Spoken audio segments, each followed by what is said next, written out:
네, 안녕하십니까. 저는 이글루 코퍼레이션의 위협 분석 서비스의 SOC 팀에서 근무하고 있는 SOC 팀장 연준모라고 합니다.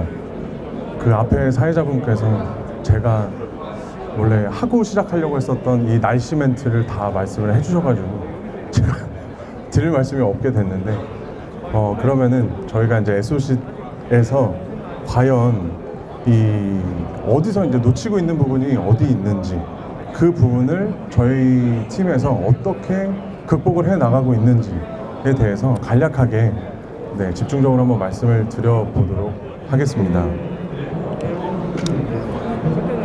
사실 이 제목 같은 경우에 사실 제가 만약에 기회가 된다라고 하면 모든 기관들, 모든 기업들, 이런 담당자분들을 직접 한 분씩 찾아뵈면서 한번 여쭤보고 싶은 그런 문구더라고요. 이게 과연 SOC를 운영을 하고도 있고, 아니면 이 보안 관제라는 업무를 위탁을 해 가면서까지도 이제 맡겨주시고 계시는데, 과연 이 어디서 또 놓치고 있는 부분이 없지 않는지, 이게 진짜 완벽하게 돌아가고 있는지, 이런 거에 대한 고민을 사실 실제로 이 원격 보안 관제라는 업무를 수행하는 저희 입장에서도 계속 고민을 한번 해 왔습니다. 그래서 이제 결국에는 결론부터 말씀을 드리면, 지금 사실은 저희 원격 보안 관제 센터라는 입장에서는 아무래도 기관과 기업 입장에서는 저희가 이제 외부 입장이에요. 외부에 있다 보니까 사실 지금 집중화되고 있는 부분 자체가 경계 영역, 경계 보안 장비들, 뭐 예를 들어서 말씀을 드리면 다들 아시겠지만 웹방화벽, 방화벽, IPS, 뭐 디도스 장비들, 이런 장비들을 대상으로만 사실은 좀 집중해서 관리를 드리고 있거든요. 근데 이제 이런 경계 영역과 내부 영역이 이어져서 도대체 어떠한 그런 공격들이 이제 발생이 되고 있는지, 그럼 발생이 되면 끝나는 게 아니거든요. 발생이 됐을 때 어떻게 대응을 해야 되는지, 어떻게 탐지를 해야 되는지, 그래서 최종적으로는 어떻게 보고를 드려서 어떻게 관리를 최종적으로 수행을 해나가야 되는지, 이런 것들을 이제 계속 고민을 하다가 이제 한번 말씀을 드려보려고 이 자리에 쓰게 됐습니다. 앞에서 이제 계속 제가 이제 배경이라고 이제 말씀을 드렸죠. 사실은 SOC는 기관에서, SOC 입장에서는 기관들과 기업들 입장에서 내부에 있는 내부 영역에서 발생되고 있는 그런 로그들을 저희는 받고 싶어요. 받아서 좀 관리를 하고 관제 업무도 좀 수행을 한번 해보고 싶은데, 아직까지는 사실 제약사항이 좀 많습니다. 많은 걸로 알고 있어요. 왜냐하면 본인 기관이나 담당자분들께서 가지고 있는 그런 내부 로그들을 아무리 저희 같은 이제 보안관제 전문 업체 기관에 위탁을 하신다고 하더라도 사실 내부에 있는 로그들은 자산으로 그렇게 이제 염두를 해두고 계신 상황들이 많기 때문에, 과연 이 내부에 있는 자산 로그들을 이게 외부로 반출이 가능하느냐, 이건 아직도 저도 사실은 뭐 회의를 가거나 미팅을 가서라도 계속 이제 싸운다는 표현은 좀 그렇지만 계속 협의를 좀 해드리고 있어요. 이게 아무리 뭐 개인정보라든가 민감정보라든가 이런 것들이 담겨있지 않는다라고 개런티가 된다고 하더라도 이 정보가 사실 플레인 텍스트로 전송이 될지, 아니면 암호화를 그러면 개런티를 어떤 쪽에서 해드려야 되는지, 이런 것들에 대한 고민들이 좀 많다 보니 사실 아직까지는 좀 원활하게 뭐 이루어지지 않는 그런 고객사 분들과 그런 협의들이 좀 필요하긴 하겠지만, 사실 이제는 이제 내부 영역에서 발생되는 그런 위협들, 그런 이상 행위들을 더 이상은 이제 방치를 하면 안 될 것 같더라고요. 물론 다 수행을 하고 계신 그런 기관들이 더 많으실 거예요. 네, 내부 영역 다 중요하다, 외부 영역뿐만이 아니라 제가 지금 말씀드리고 있는 거가 당연한 거 아니냐라고 이렇게 생각을 하실 수도 있지만, 그 당연한 거를 저희 이글루 코퍼레이션에서는 좀 진짜로 좀 가시성 있게, 좀 두드러지게, 좀 엔드 유저분들한테 정말 좀 이렇게 제시를 할 수 있는 그런 업무를 좀 수행을 해보려고 저희가 이제 준비를 했고요. 잠시만요.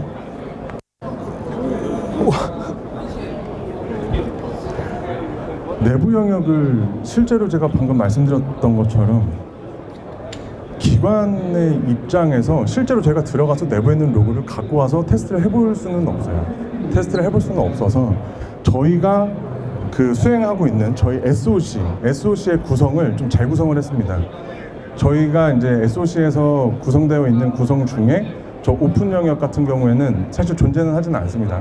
저희는 이제 관제를 해야 되는 관제 업무, 고객사 로그를 기반으로 관제 업무를 수행을 해야 되는 팀이다 보니 외부 영역, 즉 인터넷 영역과 접근되는 그런 영역은 존재는 하지는 않습니다.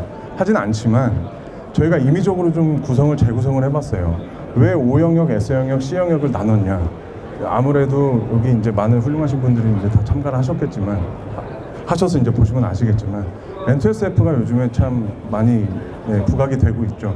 공공기관뿐만이 아니라 이제는 아마 조금 이제 올해 내에는 전부 다 이제 확산이 되지 않을까. 그래서 N2SF의 가장 핵심 이제 주제인, 핵심 이제 이론인 O 영역과 공개 영역과 민감 영역과 기밀 영역, 요 세 영역을 좀 나눠봤고요.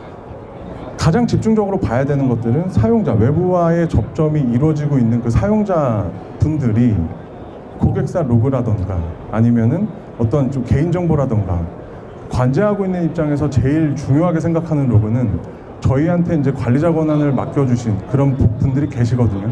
거기 안에는 분명히 접속자 그 계정 정보가 많이 담겨 있습니다. 저희는 그거를 가장 민감하게 생각을 해야 된다라는 가정을 하에 이렇게 구성을 해본 거고요. 여기에서 저희가 잡아내고자, 저희가 탐지하고자, 저희가 관리하고자 하는 내용은 사용자 영역에서 인터넷과 연결되어 있는 어떤 분들이 C 영역, S 영역으로 넘어가는데 도대체 넘어가서 뭔 행위를 했는지, 근데 어떤 행위를 했는지, 또 여기서 N2SF 개념 중에 가장 핵심은 ZT죠. 제로 트러스트인데 이제는 저희도 아무리 저희가 지정한 인가된 인원이라고 하더라도 그분이 도대체 들어가서 SSH에서 어떤 업무를 하셨는지 이런 것들을 좀 탐지를 좀 해보려고 준비를 하고 있고 준비를 했습니다.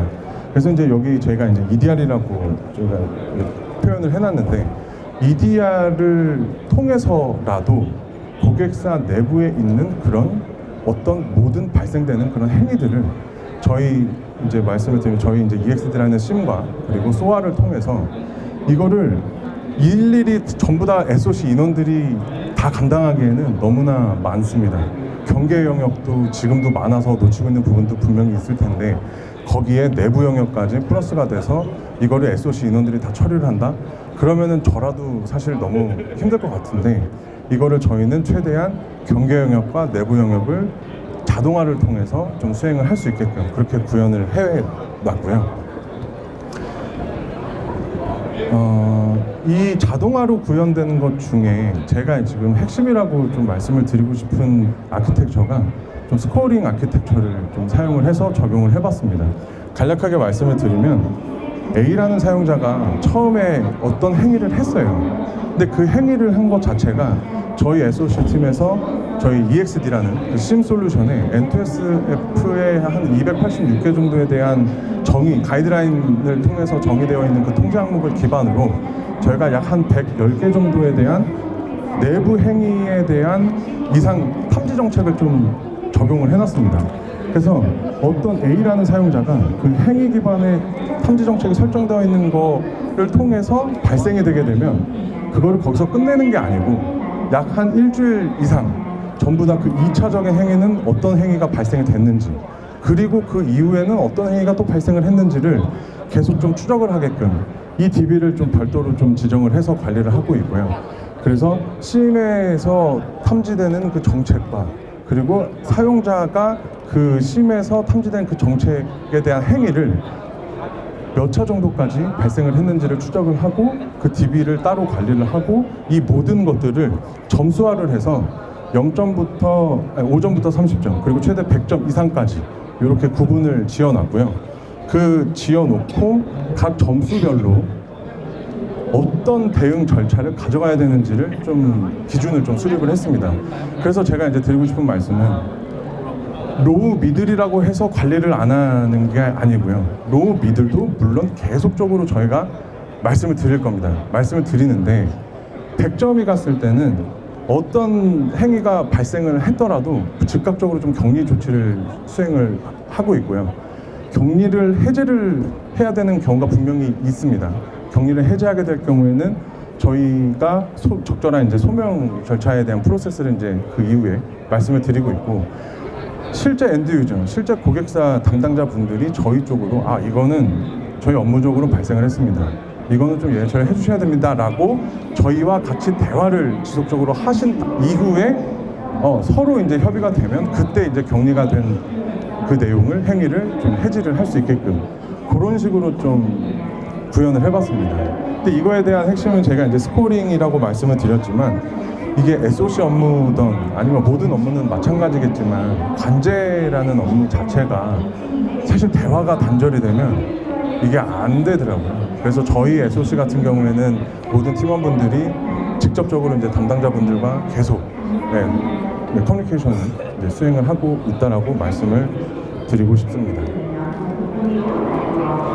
그래서 이제 이게 제가 이제 앞서 말씀드렸던 거를 이 소아 플레이북을 통해서 자동화로 좀 구현을 해봤습니다. 소아 플레이북에서 간략하게 말씀을 드리면 공격 행위자, 그러니까 주체가 되는 분들과 그 대상자가 되는 분들 모두를 전부 다 어떤 행위를 했는지 그리고 어떤 행위를 받았는지 이 모두를 출발지 목적지를 전부 다 이제 앞에서 스코링을 부여를 하게 되고요.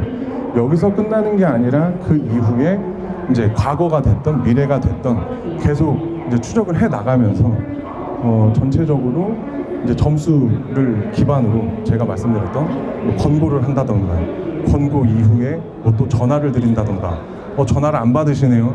그럼 무조건 이제 100점 이상 올라가면 차단을 하고 나서 그 이후에는 이제 제가 전화를 안 받으시면 직접 찾아가서라도 적절한 소명을 받을 수 있게끔 그렇게 저희 소아 플레이북을 통해서 자동화로 좀 구현을 해봤습니다. 죄송합니다. 제 화면이 잘 안 보이실까요? 네, 그래서 저희가 지금 그 최종 결과가 그러면은 소아를 통해서 플레이북이 이제 자동화로 이제 이루어지고 있는데 이 소아 플레이북에 대한 최종 결과가 어디서 볼 수 있느냐? 그래서 이제 가시성에 대한 고객사분들과에 대한 그 의사소통을 하기 위한 저희가 이제 엑시스라는 그 위협 분석 대응 플랫폼을 저희가 따로 만들어 놨습니다. 그래서 이제 여기 오른쪽에 저희 한번 이따가 끝나시면 잠깐 소개를 한번 받아보시고 가시면 감사드리겠고요. 그래서 여기에서 최종적으로 이 박형민이라는 주체가 어떤 행위를 했는데 총 3가지에 대한 행위를 했습니다. 그래서 이걸 클릭하시게 되시면 이분이 내부에서 어떤 나스 서버에서 500메가 이상 아웃바운드에 대한 트래픽도 탐지가 됐고요. 어떤 거를 또 삭제를 시도하는 이벤트도 탐지가 됐고 이 모든 걸려있는 탐지 정책들은 저희가 NTSF의 가이드라인에 나와 있는 그 통제 항목을 기반으로 저희가 재구성해서 이제 심 영역의 정책을 이제 구성을 해 놓은 부분이고요. 그래서 이제 O랑 S라고 나와 있는 것들은 사실 NTSF를 구현을 하시게 되면 가장 이제 좀 힘들어 하실 부분일 것 같습니다. 아마 자산 식별 때문에 가장 고민을 많이 하실 것 같은데 저희가 이제 저희 아까 그 구성도 말씀드렸다시피 저희 구성이다 보니까 O 영역과 S 영역과 C 영역을 전부 다 이제 식별을 해서 구분을 해 놨고요. 이 부분이 좀 포함이 되어 있어야지만 그래도 그 많은 이벤트들 중에 이 말고도 되게 많이 이제 이벤트들이 나올 텐데 엔드 유저분들, 그러니까 사용자분들이 이거는 O에서 S로 갔네, 넘어가고 있네, 또 어떤 이벤트들이 또 탐지가 되고 있네. 근데 점수를 보니까 105점이네. 그럼 얘는 이제 실질적으로 격리가 됩니다. 그러면은 이 박형민이라는 주체는 이제 격리가 됐기 때문에 그 어떤 구간으로도 접속이 불가능하게 됩니다. 근데 그거에 대해서 그러면 그냥 막무가내로 격리를 한 건 아니고 적절한 저희가 이제 그 행위를 계속 추적을 해서 이러한 행위들이 발생이 됐기 때문에 이제 격리를 했다. 이 이후에 특정 이제 소명 페이지까지 저희가 이제 마련을 해놨고요. 그래서 이 엔드 유저분들이 직접 이제 확인을 하시고 저희한테 이제 연락을 받으시면 이 부분은 뭐 때문에 이거니 이제 좀 해지를 해달라, 이런 식으로 최종 결과까지도 저희 엑시스를 통해서 확인을 하실 수 있습니다. 그래서 이 자세한 거는 네, 제가 다시 말씀드리지만 네, 저기 준비가 돼 있어서 네, 한번 봐주시면 감사드리고요. 그래서 사실은 제가 이제 MDR 서비스라고 말씀을 드리기 위해서 이제 마무리로 이제 MDR 서비스를 저희는 제공을 하겠다라고 말씀을 드리는데, 사실 MDR이던 XDR이던 내부 보안이던 이게 SOC에서 관리를 해야 되는 전체 보안 서비스라고 저는 생각을 하고 있고요. 이게 꼭 MDR에 한해서, XDR에 한해서가 아니라 실질적으로 사용자분들이 어떠한 것들을 요구를 하는지를 저희 SOC와 계속 이제 같이 네, 협력을 해 나가시다 보면 네, 전체적인 그런 보안을 저희 이글루 코퍼레이션 SOC에서 네, 최선을 다해서 담당을 하도록 하겠습니다. 이상 네, 간략하게 발표를 마치도록 하겠습니다. 들어주셔서 감사합니다.